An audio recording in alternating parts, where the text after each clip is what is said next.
Então, jovens, vamos lá. O que nós vamos falar hoje, tá? Nós ainda estamos naquele campo de conteúdos que vocês estão estudando que a gente tem uma certa limitação de fazer o experimento, tá? Aqui com vocês. Nem que seja um experimento simulado, a gente tem uma certa limitação. Provavelmente no conteúdo seguinte que vocês estão estudando, vocês não terão esse problema. Então eu dei uma retornadinha, dei uma voltadinha aqui no conteúdo que vocês viram com o Nivaldo. E a gente vai falar um pouco hoje da gravitação, mas na verdade eu quero acabar. A gente vai falar da gravitação, né? Mas eu quero terminar com uma citação ao experimento do Cavendish, que é o cara que mede aquela constante G da fórmula da gravitação. Lá naquela equação zona da gravitação do Newton, vocês têm lá que a força de gravitação é igual a uma constante, a massa 1, a massa 2 e a distância ao quadrado. Essa distância pode ser d ou r. E é esse G aqui que eu quero que Cavendish, que nós tenhamos aí numa... Como que ele foi medido, tá? O experimento até no laboratório de universidade é meio complicado de fazer. Nem todos fazem, não porque, meu Deus, é porque é um experimento muito fácil de dar erro, muito fácil da medida não ser exata, então, sabe, tem que ser um equipamento legal, grande, mas tudo bem. Aqui vamos dar uma retomada bem grandona, bem geral na gravitação, antes de chegar no Cavendish, por quê? Os modelos de gravitação, o que primeiro realmente funcionou, foi o modelo de Ptolomeu. E esse modelo de Ptolomeu, como vocês bem devem saber, é um modelo geocêntrico. Vou colocar aqui, geocêntrico. Em que você tem a Terra no centro. Né? Não precisa ser muito... Isso aqui é uma das primeiras coisas que você estuda em ciências, né? Terra no centro. E aí quando você vai estudar e você depois vai analisar, você fala assim, pô, mas até Copérnico, os caras achavam que a Terra não era o centro do universo. Achavam que a Terra era o centro do universo. Como assim? Não sei o quê. Eles tinham já muita certeza, ou quase 100% de certeza, o que fica meio estranho na frase, né? Que a Terra não era o centro mais do universo, como previu o modelo de Ptolomeu. Mas qual era a vantagem do modelo de Ptolomeu, o modelo geocêntrico? Ele previa os fenômenos. E na ciência isso é mais forte que qualquer outra coisa. Então ele previa os fenômenos. Seja posição de planeta no espaço, seja estações do ano, tá? Então aqui eu vou passar para vocês rapidinho um simuladorzinho do que seria o modelo de Ptolomeu. Deixa eu só ligar ele aqui.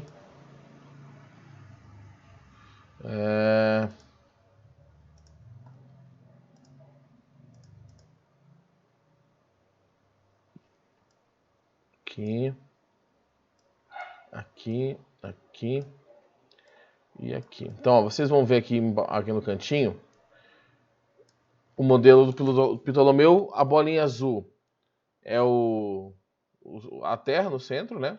Eu não consigo deixar mais lento, então se ficar um pouco meio ruim na transmissão e depois alguém tiver interesse, é só ver na gravação que eu faço pelo meu computador. O Sol do lado, né, da Terra.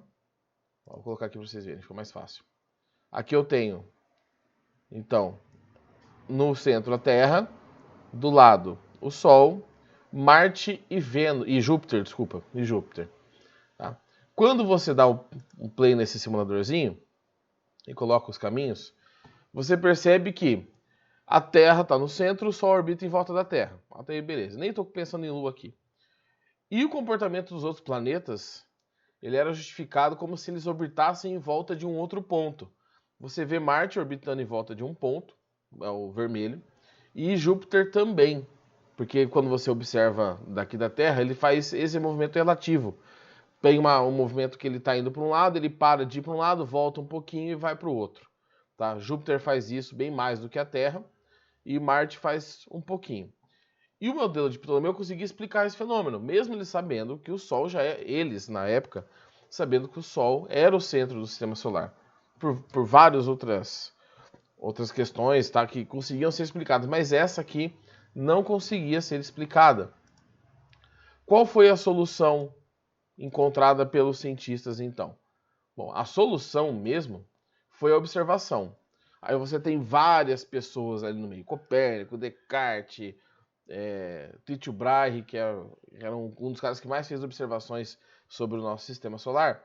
Só que nós temos um Kepler, que é o cara que vocês estudam. Né? O cara que está dentro da disciplina de física, vamos dizer assim.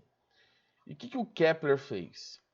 Ele pegou todas as medidas que ele teve acesso até então de outros astrônomos e tentou criar um modelo com a Terra no centro, com o Sol no centro, desculpa. E aí do Kepler, depois que ele conseguiu construir um modelo com o Sol no centro, que não foi o primeiro a fazer isso, ele percebeu 3 características, que estão as 3 leis de Kepler. Tá? Aqui você tem as 3 leis de Kepler. A última lei de Kepler, que é aquela do período, t quadrado sobre r ao cubo, é uma aproximação. Então com essa aqui eu não vou falar não, tá? Não vou passar por aqui não. Agora, a outra lei de Kepler, as outras, né? A primeira e a segunda, dizem que a órbita dos planetas é uma órbita, elíptica. Então deixa eu colocar aqui o meu simuladorzinho. Pronto. Deixa eu puxar aqui.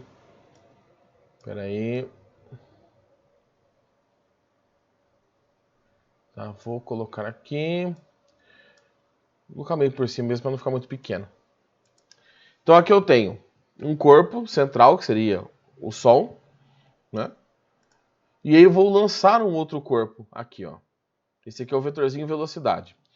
Talvez você já tenha se perguntado o que acontece que todos os planetas orbitam em órbitas praticamente circulares, mas elípticas. Porque se na formação do sistema solar tivesse um corpo muito rápido, com uma velocidade muito grande, tá? Aqui eu não coloquei a velocidade grande o suficiente, coloquei. Tá? Se a velocidade é grande o suficiente, esse corpo se perde. Ele não consegue orbitar, ele tem velocidade de escape do sistema solar. Então, na formação do sistema solar, corpos com muita velocidade saíram do nosso sistema. Corpos com baixa velocidade, tá, foram engolidos pelo Sol. A gravidade puxou eles para baixo. E aí a gente tem a situação intermediária, em que os corpos orbitam formando basicamente uma elipse. Então eles têm ali uma velocidade suficiente para continuar em órbita. E lembrando que qualquer corpo em órbita está sempre caindo. Qualquer coisa orbitando está sempre caindo em volta de um ponto. Aqui o Sol está em uma das elipses, né, como vocês podem, um dos focos da elipse, e ele está aí orbitando bonitinho, tá? O Nivaldo falou isso para vocês com certeza. A nossa órbita é basicamente circular. Ela não chega a ser tão elíptica, igual a gente mostra nos desenhos, é para ficar mais fácil para vocês enxergarem. Tendo essa informação e montando o modelo desse jeito, ele começou a analisar algumas coisas e aí a gente tem a segunda lei de Kepler, que é a lei das áreas. Que aqui, conforme for passando o tempo, ó, ele vai marcando a área percorrida. Então, em áreas iguais, em tempos iguais, ele percorre áreas iguais. E isso significa que a velocidade não é a mesma, que você tem velocidades maiores e velocidades menores. Tá? Todo esse trabalho do Kepler, quando eu vou dar esse conteúdo, eu falo que ele é muito matemático. Tem muita física envolvida? Tem. Mas ele é muito matemático, é de análise de área, de posição. A grande revolução, a gente pode chamar assim, vem com o Newton. Tá? Porque o Newton, pós-Kepler, pega as informações do Kepler e tenta explicar o que estava acontecendo ali. Então, quando a gente pensa no Newton, a gente fala, pô, de novo Newton, não sei o quê. Ele é um cara que conseguiu condensar vários conhecimentos da sua época. Então, o Newton pega essa informação, e aqui que eu acho que é a parte mais interessante. Vou puxar aqui para Newton. E aqui eu vou fazer uma simplificação bem... Tá? Aqui, Solzinho. Vou fazer uma órbita só, tá? Seria a órbita da Terra. Vou colocar vários planetinhas Terra aqui em volta. Tá, então ele está orbitando.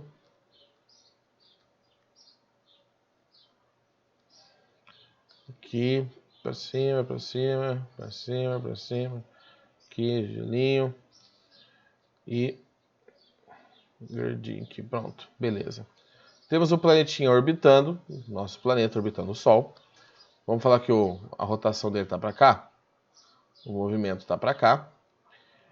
E para explicar esse movimento do planeta Terra e de outros planetas, tá? Já baseado no trabalho do Kepler, o Newton partiu de 3 pressupostos, que ele mesmo chama de lei no livro dele, que são as leis de Newton. Então aquelas leis de Newton que vocês ficaram, meu Deus, caixinha, resultante, tem a ver com isso aqui. O trabalho do Newton ele é voltado para a gravitação. As leis de Newton são uma consequência do trabalho da gravitação. Tá? Por quê? Nas leis de Newton você tem a primeira lei, que é a lei da inércia, tá? Que diz que todo corpo que tem uma força resultante igual a zero agindo sobre ele, está em repouso ou em movimento retilíneo uniforme. Você olha para isso aqui e vê que a Terra não está em repouso, nem o planeta está em repouso, nem em movimento retilíneo uniforme. Então a conclusão do Newton é, a partir da primeira lei, existe uma força. Então existe uma força agindo aqui no sistema. Vou pular para a terceira lei. A terceira lei é ação e reação. Ação e reação diz que as forças ocorrem em pares. Se um corpo tem uma força que a gente pode chamar de ação, o outro ao mesmo tempo vai ter uma reação. Então, nesse sistema que eu estou analisando, só tem Sol e Terra. Então, essas forças agem no Sol e na Terra ao mesmo tempo. E com sentidos opostos. Então, vou pegar aqui uma cor aleatória. Vou pegar um meio rosa, sei lá que cor que é isso. Então, se a Terra era atraída pelo Sol, o Sol era atraído pela Terra, com uma força de igual magnitude de mesmo valor, sentidos contrários. E aí, bom, tá, se as forças são iguais, por que esses corpos... Por que a Terra orbita o Sol e não o Sol orbita a Terra? E aí a gente vai para a segunda lei.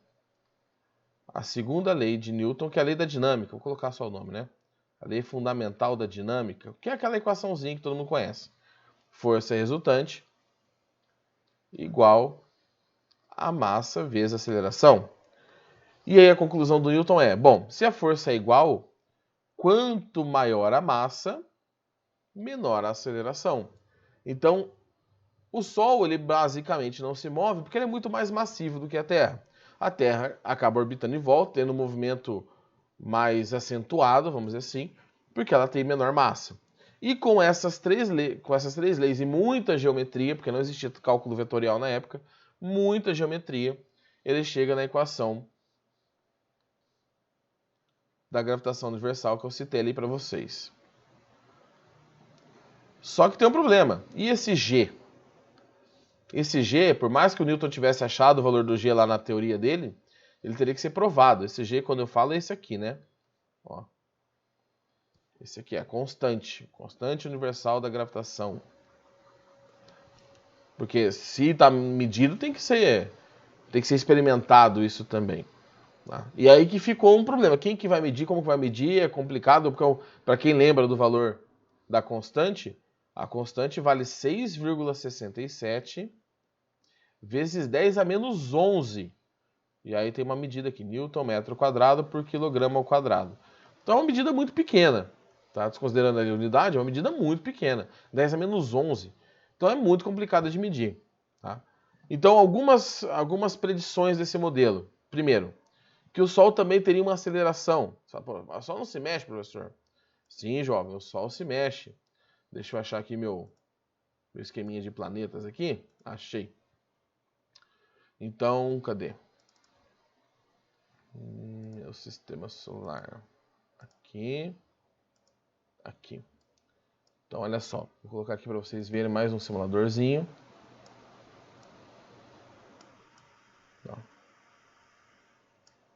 Bom, nesse simulador aqui eu tô com uma bolinha roxa, meio rosa, sei lá o que é, que seria a Terra. Essa aqui a Lua, por exemplo, aqui o Sol.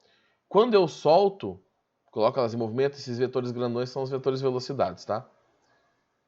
O que acontece? A Terra, que ela está cortando um pedaço aí para vocês do... Deixa eu aumentar aqui o campo visual, peraí. Um pouquinho para baixo. Pronto. A Terra faz um movimento circular. A Lua está presa na gravidade da Terra. E olha o Sol. Tá vendo que o Sol está seguindo um caminho amarelo? O Sol, só pela Terra, ele teria um movimento relativo. Pequeno, uma pequena órbita ali justamente porque ele tem massa e a força também age no Sol. Quando a gente vai procurar planetas em outros sistemas solares, né? Aqui a gente também não tem só a Terra, a gente sabe que existem planetas em volta de uma estrela, quando essa estrela ela oscila em torno de um ponto. Se você ficar mirando nela ali, ela fica oscilando. Significa que tem coisas girando em volta dela. Então, uma das predições da equação da gravitação universal é constatada experimentalmente. Tá? Hoje a gente já usa a gravitação, eu digo os cientistas, né? A gravitação do Einstein e tudo, mas isso é um assunto que mais para frente. Tá? Então, o que o Cavendish propôs? Vou colocar aqui. Alguém quer um tempinho para copiar? Não precisa? Tá sossegado? Tá? Gente, esses simuladores eu não tenho como ficar colocando as imagens para vocês, até porque não acho que não faz sentido, né? Vou passar aqui para o próximo. Qualquer dúvida vocês podem perguntar, fiquem à vontade. Bom, o que o Cavendish fez? Esse também é um dos experimentos, como eu falei para o segundo ano semana passada, mais belos da ciência. Porque é algo tão bem pensado que chega até a soar estranho. Então, como que funciona o experimento? O experimento do Cavendish era uma corda, um fio, que você pendurava, tá? Nesse fio, aqui eu vou até escrever, fio. Aqui embaixo você tinha um espelhinho plano, igual vocês têm assim, mas bem pequenininho. Tá? E aí você tem uma haste. Deixa eu puxar esse negócio pro lado, peraí. Um pouquinho pro lado, ficou muito pra cá. Pronto. Você tem uma haste presa aqui embaixo. Deixa eu mudar de cor para haste. Então, temos uma haste aqui. E na ponta dessas hastes você pendura uma massa grande. Uma massa grande pode ser uma bola de concreto, uma bola de chumbo, tá? Alguma coisa assim. Bom, a força gravitacional entre corpos aí de tamanhos humanos, até o tamanho de um prédio, em relação a outro corpo, é muito pequena. A força gravitacional só consegue ser percebida realmente quando você está em medidas astronômicas. Só que essa construção que ele criou, ele gerou uma pequena alteração. Deixa eu só fazer uma correçãozinha aqui. Vou colocar hastes menores e vou colocar as hastes maiores por fora. Então aqui eu tenho umas hastes bonitinhas. Aqui eu tenho massas pequenininhas. Não precisa ser massa muito grande, não. Tá? Bom, agora sim. E aí ele aproximou dessas hastes massas maiores que estavam presas em uma segunda haste. Tá parecendo confuso, mas eu já vou mostrar a imagem, vocês já vão entender qual que é a ideia dele. Então aqui eu tenho uma massa grandona.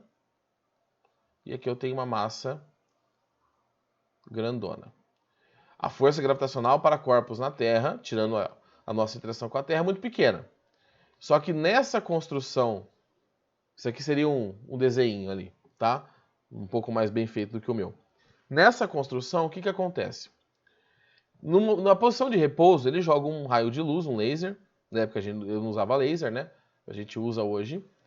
Que bate nesse espelho e reflete em determinado ponto. Então, aqui nós temos a posição inicial. Quando ele deixa livre para girar, por mais que a força gravitacional seja pequena, essa bolinha é atraída por essa. Existe uma força gravitacional aqui de atração. E essa bolinha, essa esfera maior, é atraída por essa. As esferas maiores estão fixas. As esferas menores não. Então, estas esferas menores vão rotacionar. Elas vão girar um pouquinho. Então, essa haste vai girar. Não sei se você já viu aquele povo que de fanfarra ou de apresentação artística que tem um bastãozinho que eles ficam girando. É basicamente a mesma ideia. Tá? Então, esta nova posição seria mais ou menos assim. Deixa eu mudar de cor, que aqui não ficou muito legal. Vou fazer uma cor bem fraquinha, para não confundir muito com o que eu já passei. Então ela vai assumir uma nova posição, mais próxima, porque ela foi atraída. E quando isso acontece, o espelho que estava preso aqui, ele rotaciona. Então esse espelho aqui, ele gira, porque ele estava preso na corda que a haste estava presa. Tá? Temos aqui a força de atração acontecendo ainda. Quando a luz vem e bate naquele espelhinho de novo, deixa eu fazer aqui o segundo raio de luz. Vou fazer um... Então a luz vem de novo, bate no mesmo espelhinho. Como teve uma rotação, agora essa luz bate em outro ponto. E utilizando, aqui ao final, utilizando esta diferença aqui, tá? E as posições de equilíbrio, ele conseguiu determinar quanto que valia a constante gravitacional. E ele chegou no valor, basicamente, que a gente usa hoje. Então, a medida do Cavendish é aproximadamente 6,67 vezes 10 a menos 11 newton metro quadrado por coulomb quadrado. Tá? Então, ele fez essa medida no laboratório. Quando ele consegue o valor da constante, tá? Alguns cálculos poderiam ser feitos para ver se essa constante é verdadeira ou não. Tá? Então, qual que é um dos cálculos que a gente pode calcular usando essa constante? A força gravitacional, deixa eu abrir um espacinho aqui. A força gravitacional newtoniana, da gravitação universal, é força gravitacional, constante, massa 1, massa 2, sobre d quadrado. E provavelmente vocês viram também com o Nivaldo que esta primeira parte da equação aqui é a gravidade, é a aceleração gravitacional. Então, se você sabe a aceleração gravitacional de um planeta, no caso da Terra a gente sabe, né, que é mais ou menos 9,8, que a gente usa 10 nos exercícios, né, mas é basicamente 9,8. Então, você pega essa aceleração gravitacional, a constante, a massa 1 e d ao quadrado. Quando você aplica isso para um planeta, aqui você tem a gravidade, que você já conhece. Aqui você tem a constante, que foi medida pelo Cavendish. Aqui você tem uma estimativa da distância até o centro, que seria o raio da Terra, que desde os gregos já sabiam do raio da Terra. Tanto é que eles trabalham com a Terra sendo circular no centro do universo, né? Eles já trabalham com a Terra como sendo circular, não, desculpa, esférica.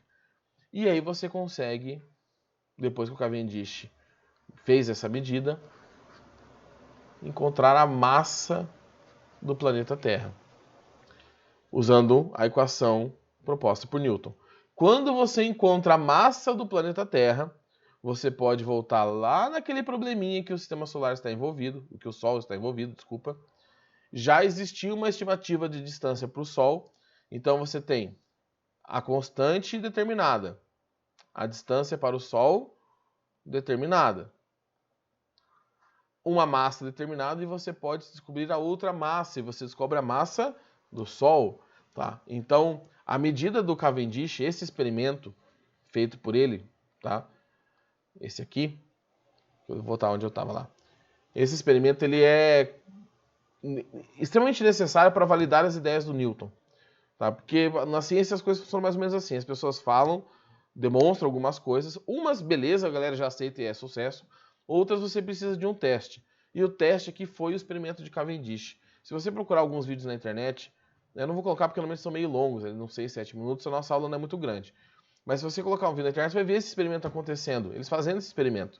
Hoje é simples, porque a gente tem equipamentos, que você constrói esferas de tamanhos iguais, mas naquela época era algo muito complicado. Para aumentar esse efeito, ele aumentou o braço da alavanca. A alavanca é realmente grande, tipo 10 metros. Essa esse pedaço de madeira que está pendurado as bolinhas. Tá, hoje a gente consegue fazer com corpos menores, porque a tecnologia avançou muito, mas a medida ainda é feita do mesmo jeito. Tá? Então, na aula de laboratório hoje, espero que seja a última, que a gente não tenha um experimento que nós façamos aqui virtualmente para tirar medidas e coisas assim.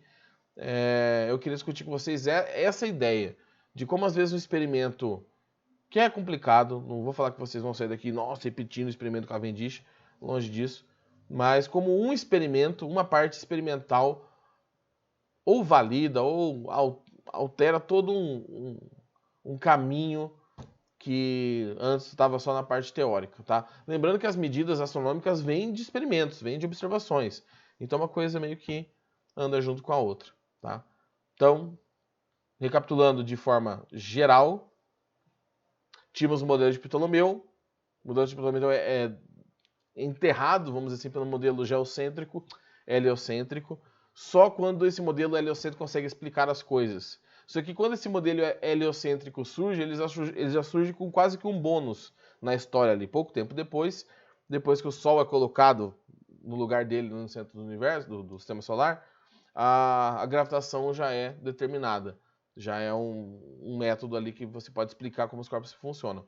Hoje, a gente sabe que não é uma força, a gravidade não é uma força pela física moderna, pela relatividade. Mas para vocês no ensino médio, ela será sempre uma força. Tá? E aí o experimento do Cavendish que tem a ver com isso. Beleza? Jovens, é isso, deu nosso horário. Se alguém tiver alguma dúvida, fique à vontade, ou na aula, ou sobre a aula, ou sobre a atividade. Qualquer dúvida, só me procurar pelo grupo do WhatsApp lá. Tô lá no meio para possíveis questionamentos, tá bom? Galera, boa aula para vocês aí, não sei que aula vocês têm agora. Boa semana e ânimo que tá acabando o ano já estamos chegando perto das férias já. Beleza? Então, tchau, tchau, gente, falou.